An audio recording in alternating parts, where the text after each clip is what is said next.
우리 말씀 같이 봅니다. 요한복음 4장 21절에서 24절입니다. 요한복음 4장 21절에서 24절입니다.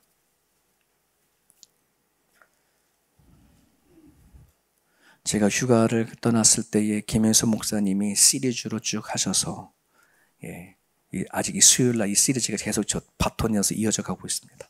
교회, 오늘은 예배하는 공동체입니다. 지난주에 뭐였어요? 교회, 양육하는 공동체. 네. 여러분, 좋은 교회가 있고요, 건강한 교회가 있어요. 좋은 교회는 그냥 우리가 그냥 좋다라고 말할 수 있는 게 좋은 교회일지도 모르겠습니다만은 좋은 교회와 건강한 교회는 달라요.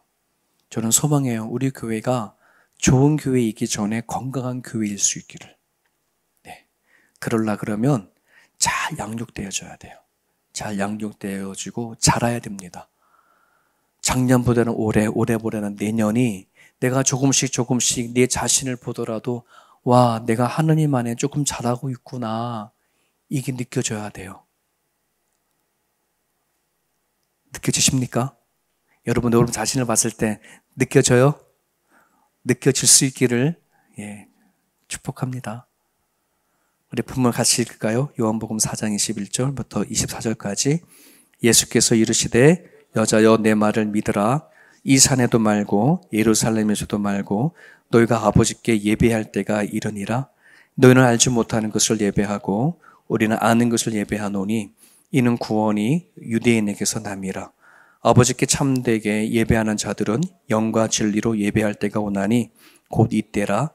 아버지께서는 자기에게 이렇게 예배하는 자들을 찾으시니라. 하나님은 영이시니 예배하는 자가 영과 진리로 예배할지니라. 아멘. 화요일인가? 시온이가 그러는 거예요. 이 시온이가 이제 학교를 가면서 이 코스타 임원이거든요.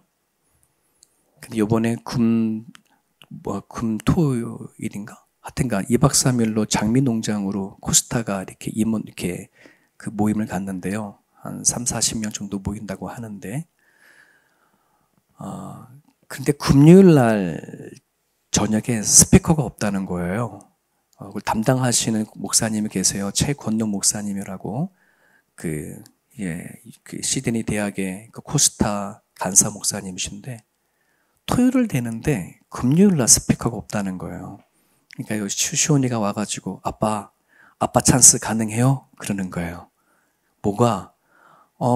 코스타를 갔는데 저녁 집회에 스피커 하신 목사님이 없대요. 설교할 목사님이. 그러니 아빠가 좀 해줬으면 좋겠다고. 네. 그래서 그 담당자가 있으니까 막 시간을 보니까 마침 금요일 날 시간이 좀 비어 있는 거예요. 그래가지고 담당자 걷는 목사님 전화드렸어요. 목사님, 제 딸이 그 코스타 임원인데 아시죠? 그래서 그 자리가 비었다는데 제가 가도 되겠습니까? 그랬더니 검증했으니 오시라고 그러는 거예요. 그래서 시온이한테 제목이 뭐냐, 이번 코스타 토픽이 뭐냐 그랬더니 예배래요. 마침 예배래요. 참된 예배가 뭔지, 그리고 참된 예배를 드리려면 우리가 어떻게 되어지는지, 이게 그때 코스타 이번에 그 토픽인 거예요. 야, 하나님이 또 이렇게 하는구나. 그래서 오늘 수요 예배 준비하면서 이거 좀 잘 다듬어서 쓰면 되겠다. 하나님께도 준비하시는구나, 이런 생각을 해서 참 감사했습니다. 여러분, 우리가 예배라는 말이 나오면 항상 무엇을 우리가 생각해야 되냐 그러면 나한테 정말 사모함이 있냐라고 하는 거예요. 처음에는 모르죠. 우리가 처음에 하나님을 제대로 만남이 없었을 때에 그냥 우리들이 예배는 어땠었어요? 그냥 참석하는 예배, 끌려 나와 앉아있는 예배였잖아요. 그렇지 않습니까? 그런데 어느덧 내가 믿음이 자라고 하나님을 믿게 되어지면은 이게 예배는 늘 있는 거잖아요. 그렇지 않습니까? 그래서 항상 예배라고 하는 것을 던질 때에 나는 정말 이게 사모함이 있을까? 간절함이 있을까? 열정이 있을까? 이걸 한번 체크해 봐야 되는 거예요. 왜? 이것이 결국 내가 하나님 앞에 예배를 잘 드리고 있느냐, 그렇지 않느냐를 측정하는 또 하나의 비결이거든요. 호주는 박싱데이 되면은 뭐 하는 거예요? 뭐는 그 백화점에 할인하고 막 그러잖아요. 그러면은 그 문이 열리기 전에 수많은 사람들이 뭐 하는 거예요? 줄 서서 대기하고 있죠. 1년 동안 사고 싶은 거 다 틱했다가 그날만 기다리고 문 열면 뭐요? 우르르 몰려가는 거. 저는 한 번도 가본 적이 없어요. 뉴스로만 봤어요. 와, 그럴 때 그들이 막 달려가는 모습을 보면서 저 마음 가운데 얼마나 그 사고 싶은 열정과 그 갖고 싶은 마음이 얼마나 클까. 그걸 보면서 내가 주일날 달려오는 그 마음이 그것에 조금 비교가 될까? 이런 생각을 좀 하게 되어지는데요. 저는 그런 마음이 있어요. 왜? 일주일 내내 말씀 묵상하다가, 토요일날 하루 종일 그 말씀을 정리해서 토요일날, 주일날 와서 서야 되니까 저는, 그 마음이 있어요. 빨리 주일날 아침에 와라. 대파 쏟아버리고, 더 드리고, 뭐 하는 거예요. 저한테 그런 갈급함이 있고 사모함이 있는데, 모르겠습니다. 여러분들이라는 주일날 어떤 마음으로 교회에 다가오시는지. 그래서 왜 우리 교회에서 예배 시간 잘 지키십시오, 이 말을 하는 이유가 뭐냐면 그 예배 시간은 내 사모함과 관련이 되어 있는 거예요.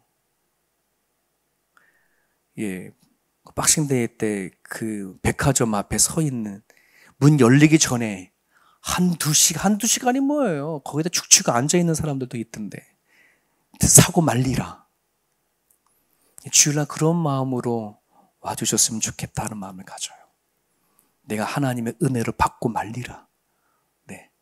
내가 하나님 앞에 정말 내 사모하는 마음을 하나님께 드리고 싶다라고 하는 마음으로, 이게 예배를 얘기를 할 때에 반드시 적용되어지는 그런 메시지입니다.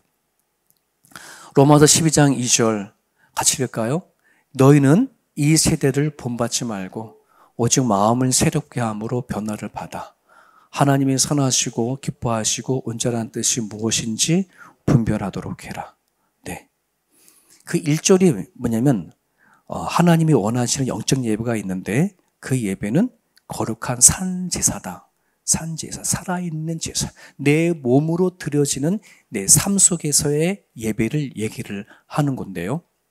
저 2절 안에는 내가 하나님이 보시기에 기뻐하시는 영적 예배를 드릴 수 있는 3가지 방법이 있어요. 하나가 뭘 것 같아요? 세대를 본받지 않는 거거든요. 세대를 본받지 않는다는 말은 세대적인 가치에 휩쓸리지 않는 걸 얘기하는 거예요. 내가 오늘 예배하면서 하나님 앞에 나와서 찬양하고 기도하는 데에 내 마음의 자세가 세상의 가치 기준이 아니라 하나님의 가치 기준을 가지고 내가 앉아 있느냐, 이제 이런 걸 질문하는 거예요. 그리고 두 번째는 뭐가 있어요? 마음을 새롭게 함으로 변화를 받으래요. 근데 여러분, 저는요, 하나님이 너무 좋은 거가요, 우리를 너무나 내가 마음을 새롭게 한다는 자체가 얼마나 어려운지. 우리는 작심삼일이라는 게 있잖아요. 그렇지 않습니까? 여러분, 마음을 한번 새롭게 하면 그게 쭉 가나요? 그렇게 안 되거든요. 우리를 너무나 잘 알아. 하나님 앞에 예배 드리는 우리들의 마음이 너무나 잘 알아. 오늘만큼은 예배 잘 드리자, 그런 마음을 가졌더라 하더라도 이게 얼마 못 가는 것도 하나님 너무나 잘 알아. 그래서 새롭게 함으로 변화해라라고 하지 않고 변화를 뭘 하래요? 받으랍니다. 받으라는 겁니다. 이거는 내가 할 수 있는 게 아니라 성령이 부어주겠다는 말입니다. 내 안에 성령이 부어주지 아니하면 내 마음을 새롭게 할 수가 없어. 그래서 우리는 뭐 하면 돼요? 구하고 두드리는 것만 하면 하나님이 뭐 하는 거예요? 역사하시겠다. 또 하나의 방법은 뭐예요? 하나님이 선하시고 기뻐하시고 온전한 뜻이 무엇인지 분별해라. 분별하는 거, 하나님 뜻이 무엇인지 분별하는 거, 이거는 저절되지 않아요. 말씀으로 잘해야지만 분별한다. 히브리서 5장의 이야기였어요. 히브리서 5장에 보면 젖먹이 신앙이 있고 단단한 음식을 먹는 신앙이 있는데, 단단한 말씀을 먹는 것은 성장해야 된다. 자라야 한다는 것이에요. 그러니까 하나님 앞에 영적 예배를 드리려면 내가 살아가는 삶의 자리 안에서 하나님이 기뻐하시는 삶으로 예배할 수 있으려고 한다면 이 3가지가 우리 가운데 주어져야 되어지는 문제인데요. 여러분 21세기에 들어오면서 수많은 교회가 한 목소리를 외친 것이 있는데요. 그게 뭐냐면은 예배의 회복입니다.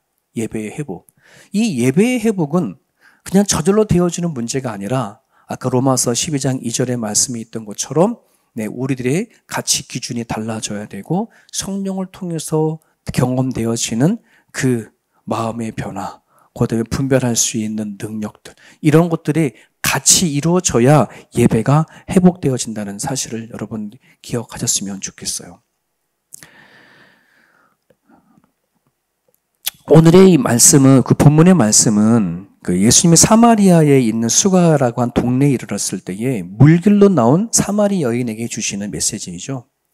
그러면서 오늘 말씀을 보면 이 산에도 말고 예루살렘에도 말고 너희가 아버지께 예배할 때가 이를 것이다. 이 부분은 어떤 예배하는 장소의 문제가 아니라 어떻게 드리냐의 문제예요. 예배는 장소의 문제가 아니라 어떻게 그 예배를 드리느냐의 문제를 예수님께서는 짚어 가시는 겁니다. 여러분 70년대 초 80년대 이때에 그 한국에서 신앙생활 하시는 분들은 그때 예배와 오늘 2000년대를 넘어와서 우리들의 예배를 비교해 본다면 어느 예배가 파워풀하고 화려하고 놀라운 예배일까요? 아마 지금 2000년대에 들어오시면서 변화되어지는 교회 예배일 겁니다. 어느 때보다도 화려하고 그죠? 파워풀한 예배를 드리는데 근데 예배를 마치고 나가는 삶의 모습을 보면은 70년대, 80년대 예배 드리고 집에 돌아가는 분들과 지금의 모습은 너무 달라요. 기억나세요? 저는요, 어렸을 때부터 모태신앙으로 엄마 손잡고 교회를 다녔는데 아직도 그 예배, 아주 화려한 예배는 아니지만 틀에 짜맞춘 정통적인 예배이지만 그 예배를 드리고 나서 성도들이 빠져나가면서 그 얼굴에 담겨 있는 얼굴과 표정과 그 삶은 잊혀지지가 않아. 잊혀지지가 않아. 여러분, 우리는 예배의 장소가 어떠냐, 예배의 형태가 어떠냐, 나름대로의 이렇게 얘기를 할 줄 모르지만 여러분, 예배는 나와 관련해, 내가 어떻게 예배를 드리느냐와 관련이 되어져 있어요. 형식과 껍데기의 문제가 아니라 내용의 문제라는 거죠. 그죠? 혹시 예배인가 쇼인가 라고 하는 혹시 책을 보신 분이, 읽으신 분이 계시나요? 예배인가 쇼인가?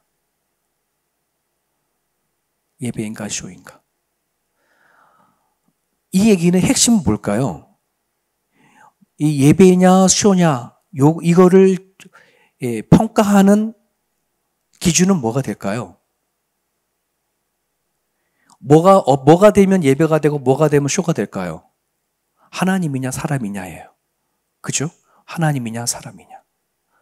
혹시 팬인가 제자인가? 카일 알먼드인가? 라고 쓴 책이 있어요. 혹시 그 책 읽어보셨나요? 내가 이게 팬이냐, 막 팬이 뭐냐면 연예인들 좋아하는 막 따라다니는 그 팬이냐, 아니면 제자이냐. 이 질문을, 기준을 갖고 있는데 이 질문에 있는 기준은 뭘까요, 그러면? 어떨 때 팬이고 어떨 땐 제자인가요? 이 기준은 내가 죽느냐 사느냐 문제에 달려 있어요. 내가 하나님 때문에 죽을 수 있는 자는 제자예요. 하지만 내가 살고자 하면 그는 팬이에요. 이해가 됐을까요? 여러분, 예배에 있어서 어떻게 드리느냐, 내 중심에 하나님이 있느냐, 그 하나님을 위해서 내가 나를 포기하고 내려놓을 그런 각오가 되어져 있느냐, 이것이 되어질 때에 진짜 예배가 되어지고요. 그리고 이 예배는 주일날 한 번 드리는 이 예배가 아니라 삶 가운데 이어지는 예배가 되어질 수 있어요. 내 삶 가운데 이어지지 않는, 왜 예배가 이어지지가 않느냐면은, 이러한 확고한 기준이 내 가운데 서 있지 않으면 그렇게 되어지죠.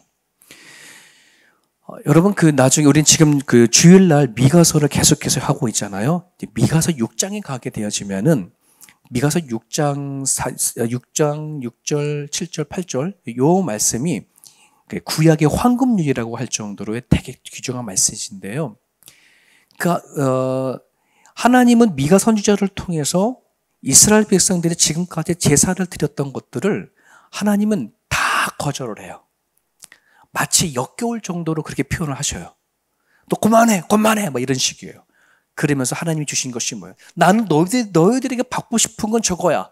너희들의 부서진 마음을 내가 받고 싶은 거고, 너가 나를 위해서 내려놓는 희생을 받고 싶은 거고, 나와 함께 하고자 하는 너의 간절한 마음 난 받고 싶어. 이거거든요. 하나님이 이스라엘 백성들에게 제사를 주고 그 제사를 통해 가지고 하나님이 그들과의 만남 속에서 이렇게 이루고자 원하시는 거는 저런 걸 받고자 원하는 거예요. 그러니 오늘 내가 하나님과 앞에 예배하는 그 자리에 과연 나는 부서진 마음으로 오는가, 깨어진 마음으로 오는가? 이건 되게 중요한 우리에게 메시지를 던져주는 그런 부분들이죠. 예배가 뭐냐고 누군가한테 물어보면 그냥 간단하게 하나님과 만남입니다. 항상 그 만남 속에 부딪히는 일이 일어날 때에 그 예배가 생동이 있고 살아있는 예배라고 표현을 하는데, 하나님과 만남이 일어나는 것이 예배예요. 자, 그러면 예를 든다면 내가 누군가의 어떤 사람과 계속 만남을 가져요. 한 번 만나고 두 번 만나고 세 번 만나고, 그럼 그 사람과 만남이 깊어지면 깊어질수록 뭐를 어떻게 데려질까요? 알게 되는 거죠. 그 사람이 어떤 사람인지를 알게 되는 거예요. 한 번 만났을 때와 두 번 만날 때 다른 것처럼 계속 1년을 사귄 것과 10년을 사귄 것과 다른 것처럼 우리는 계속 만나게 되어지면 상대방을 아는 거거든요. 그럼 생각해 봅시다. 오늘 저 같은 경우는 모태신앙으로서 예배를 수십 년 동안 드렸단 말이죠. 그러면 그 수십 년 동안 하나님의 사귐이고 하나님을 만났다는 얘기를 하는데, 그러면 나는 하나님을 통해서 하나님도 아는 거고, 그죠? 그럼 나는 그 하나님과 얼마나 알고 있는가? 그죠? 이걸 생각해 봐야 되는 거죠. 여러분들은 어때요? 예배를 얼마나 많이 드렸어요? 많은 만남을 가졌잖아요. 그러면 내가 하나님을 얼마나 알게 되었는가? 그러면 무엇을 알게 되어졌는가를 우리는 얘기할 수 있어야 돼요. 여러분, 이스라엘 백성들이 제사를 드릴 때에 구약의 법입니다. 구약의 제사를 드릴 때에 예를 든다면 내가 빈손으로 가지 않죠. 내 죄를 위해서 양 한 마리를 갖고 가요. 양이나 소나 또는 비둘기나 그때의 상황에 맞춰서 이제 짐승을 갖고 간단 말이죠. 그럼 얘를 끌고 가가지고 어떡합니까? 내가 제일 사한 것들을 내 양에다가 머리에다가 놓고 나는 이런 죄를 졌으면 나 대신 죽습니다라고 해서 칼로 목을 따지는 죽이죠. 그럼 이 죽은 양을 가지고 제사장에 가지고 가서 각을 뜨고 다 태우고 이렇게 하지 않습니까? 여러분, 그러면 이스라엘 백성들이 하나님 앞에 제사를 세 번 드리면서 과연 그들은 그 제사를 통해서 무엇을 알까요? 세 가지를 알겠죠. 나의 죄의 심각성이 얼마나 큰 것인지, 죄로 인해서 죽는 거, 그리고 그 제물로 인해서 내가 다시 사는 구속하는 은혜를 발견하게 되어지겠죠. 그렇지 않습니까?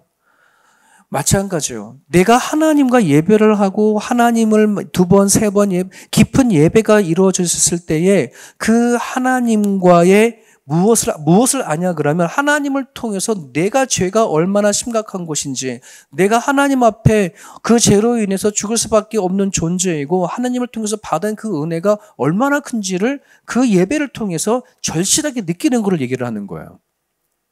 이해가 되어지시겠죠? 그렇기 때문에 우리는 예배를 드릴 때에 그냥 예배를 드리니 가만히 앉아서 따라가는 예배가 되어줄 수가 없어요. 오늘 22절에 보면 너희는 알지 못하는 것을 예배하고 우리는 아는 것을 예배하노니 이는 구원이 유대인에서 남이라. 내가 예배하는 그 자리에 반드시 아는 것 자체가 너무 중요해요. 내가 하나님의 나한테 어떤 일을 하셨는지, 내가 어떤 존재인지를 깨닫고 알면서 예배하는 거예요. 이게 예배뿐만 아니라 내가 살아가는 삶의 그 자리 안에서도, 평일날 살아간 삶 가운데 안에서도 내가 하나님 앞에 어떤 존재인지를 알고 죄의 심각성을 알고 하나님이 나한테 베푸시는 은혜를 알아야 내가 살아가는 삶의 현장 가운데에 하나님의 눈치를 보면서도 산단 말이죠. 여쭤볼게요. 여러분은 평소에 하나님을 눈치 보고 삽니까? 네, 내가 나와야 돼요. 하나님 눈치 보고 살아야 돼요. 저는 하나님의 눈치를 보고 산 지가요. 네, 하나님을 진짜 만났을 때 그때부터 가능했고요. 그전에는 눈치라는 게 없었어요. 그냥 내 하고 싶은 대로 살고, 내가 원하는 대로 하고 살았지. 그런데 이젠 저는 내 몸대로 할 수 없는 호람되어 하나님 앞에서 사는 그런 존재가 되어버렸잖아요. 이것이 여러분 어떻게 보면 사람들이 너무나 답답하다. 하나님 날 맨날 째려보고 있으니 나는 불편해. 막 이렇게 생각하시는 분들이 있는데요. 그게 아니에요. 하나님은 경찰처럼 우리를 잘해내 못해내냐 째려보는 부분들이 아니라 우리를 바라보시고 인도하시는 하나님이시거든요. 내 마음 안에 어떤 불편함이 있는지, 내가 이 땅에 하나님과 동행하고 살아간 삶이 있는데 무엇 때문에 행복하지 못하는지, 무엇 때문에 감동하지 못하고 살아가는지 하나님 늘 그거를 살피시는 분이에요. 여러분, 하나님을 함께 동행하는 사람에게는 하나님의 나라일 거 아니겠습니까? 천국 갔는데 천국에 하나님이 없으면 그 하나님 나라입니까? 아니에요. 오늘 우리가 지금 이 땅에서도 하나님 나라를 누릴 수 있는 거는 하나님 내 안에 계시기 때문에 그러는 거거든요. 그러면 내가 오늘 하나님의 나라를 살아가는데 무엇이 나를 힘들게 만들까? 무엇이 나를 행복하지 못하고 나를 좌절하게 만드는가? 이것이 기억이 나거든 뭐 해야 되는 거야? 늘 그 자리에서 토해내고 기도할 수 있어야 돼요.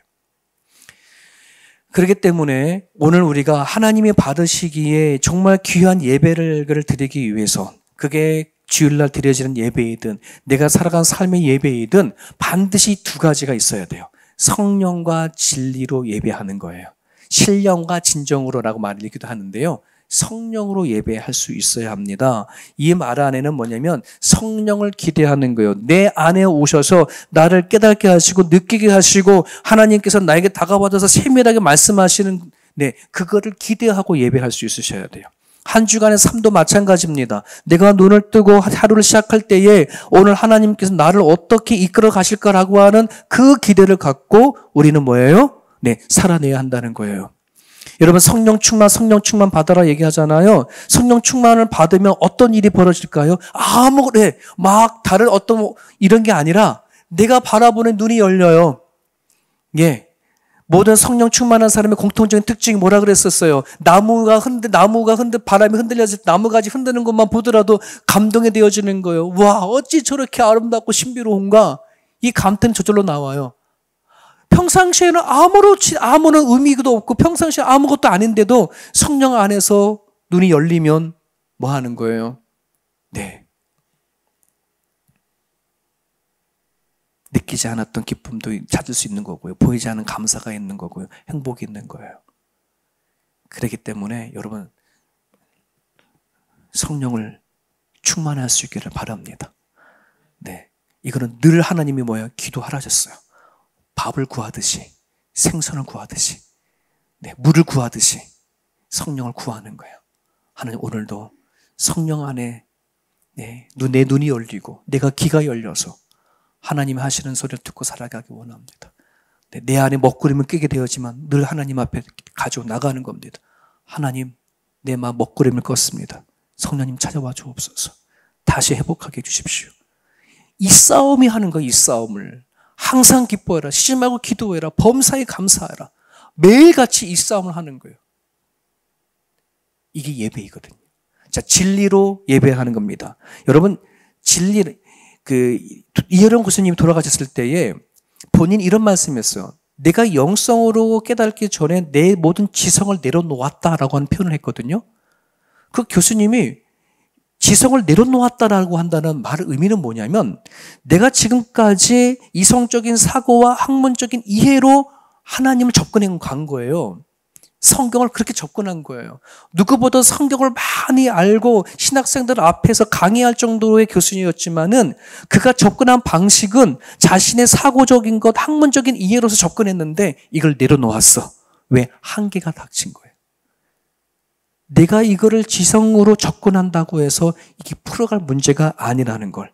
나의 한계를 인정하고 하나님을 신뢰하고 겸손하게 주께 나아갔더니 지성보다 뛰어난 영성이 찾아오더라. 이게 돌아가신 이혜령 교수님의 고백이었는데요. 그렇습니다. 여러분, 우리가 이 땅에 살아갈 때 수많은 지식을 갖고 살아가요. 여러분 지금 여러분 한 사람 한 사람이 알고 있는 그 지식은요, 여러분 100년 전의 사람들에 비하면요 어마어마한 겁니다. 그렇지 않습니까? 100년 전의 사람과 여러분들이 지금 알고 있는 지식을 따져 이거는 뭘 비교할 수 없을 정도로 여러분들은 어마어마한 지식을 갖고 있어요. 며칠 전에 그 한국에서 오신 그 미래의 목사님, 그 연구하시는 목사님들이 오셔서 그런 말을 하셨거든요. 이제는 암기하는 시대가 아니라 지식은 너무나도 이 인터넷에 들어있는 정보는 너무너무 많아서 이제는 어떻게 질문을 하느냐에 따라서 내가 얻는 게 차원이 다르다. 그러면요, 이 질문을 잘하는 시대 속에 우리는 살아가야 되는데 내가 하나님 앞에 제대로 깨어져 있는 사람들은 그 질문 자체가 달라질 거예요. 하지만 하나님과의 깊은 관계가 없으면 내가 이 살아간 삶을 무슨 질문을 던지고 살아가야 되는지 모른 채 그저 세상에 흘러가는 그런 죽은 물고기처럼 물에 흘러가는 그런 인생밖에 되지 않아요. 여러분들의 삶 속에 흘러가지 아니하고 하나님이 나를 부르시고 나를 세우신 뜻이 무엇인지 진지하게 물으시고 살아갈 수 있기를 바랍니다. 그래야 내가 드려지는 예배나 내가 매일같이 살아간 삶 속 안에 특별한 하나님의 인도하심이 역사하심이 있는 줄 믿습니다.